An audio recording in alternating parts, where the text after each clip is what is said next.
ఓం నమ శివాయ. ఓం శ్రీ గురుభ్యో నమః. ఓం శ్రీ మాత్రే నమః. అందరికీ నమస్కారం అండి. ప్రతిరోజు రాశి ఫలాలు తెలుసుకోవడానికి ప్లీజ్ మన ఛానల్ని సబ్స్క్రైబ్ చేయండి. అలాగే వీడియోని తప్పకుండా లైక్ చేసి మన ఛానల్కి మీ వంతు సపోర్ట్ ఇవ్వండి.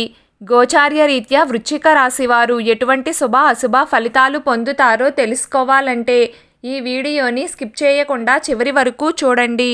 వృశ్చిక రాశికి చెందినవారు ఈ రోజున వారి ప్రేమ జీవితాన్ని మెరుగుపరుచుకోవడం కోసం దృష్టి పెట్టాలి మరియు మీరు అందులో విజయం సాధిస్తారు. ప్రేమ జీవితం గొప్పగా ఉంటుంది. ప్రేమికుల పూర్తి మద్దతు లభిస్తుంది. వివాహితులు తమ గృహ జీవితంలో ఆనందాన్ని అనుభవిస్తారు. జీవిత భాగస్వామి కొంత కోపాన్ని ప్రదర్శిస్తారు, కానీ మీకు పూర్తిగా మద్దతు ఇస్తారు. ఉద్యోగంలో మీ స్థానం కూడా బాగుంటుంది. అన్ని వైపుల నుండి ఆదాయం వస్తుంది. ఖర్చులు తగ్గుతాయి. ఆరోగ్యంలో ఒడిదుడుకులు ఎదురయ్యే అవకాశం ఉంది, కాబట్టి ఆహారంపై పూర్తి శ్రద్ధ వహించండి. విద్యార్థులకు చదువులో ఎంత కష్టపడితే అంత ప్రతిఫలం లభిస్తుంది.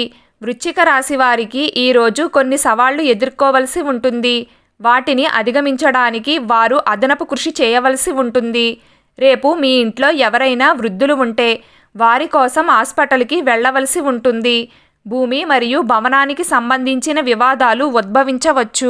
వివాదాలను కోర్టుకు తీసుకువెళ్లే బదులు పరస్పర అంగీకారంతో పరిష్కరించుకోవడం మంచిది. ఉద్యోగస్తులపై అదనపు పనిభారం ఉండవచ్చు. దీని కారణంగా మీ బిజినెస్ పెరుగుతుంది మరియు ముందుగా చేసిన ప్రణాళికలు చెడిపోవచ్చు.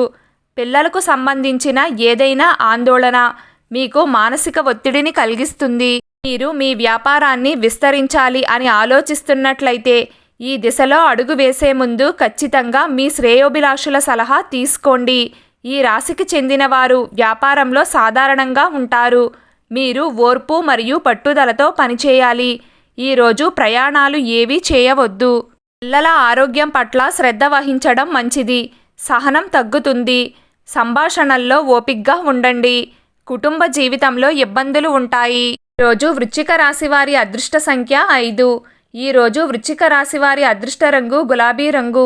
ప్రతిరోజు మీకు ఇష్టమైన దైవారాధన చేస్తూ ఉండండి. అంతా శుభం కలుగుతుంది. వీడియో మీకు నచ్చినట్లయితే ప్లీజ్ లైక్ చేయడం మర్చిపోకండి. అలాగే ప్రతిరోజు రాశి ఫలాలు తెలుసుకోవడానికి మన ఛానల్ని సబ్స్క్రైబ్ చేయండి. నమస్కారం.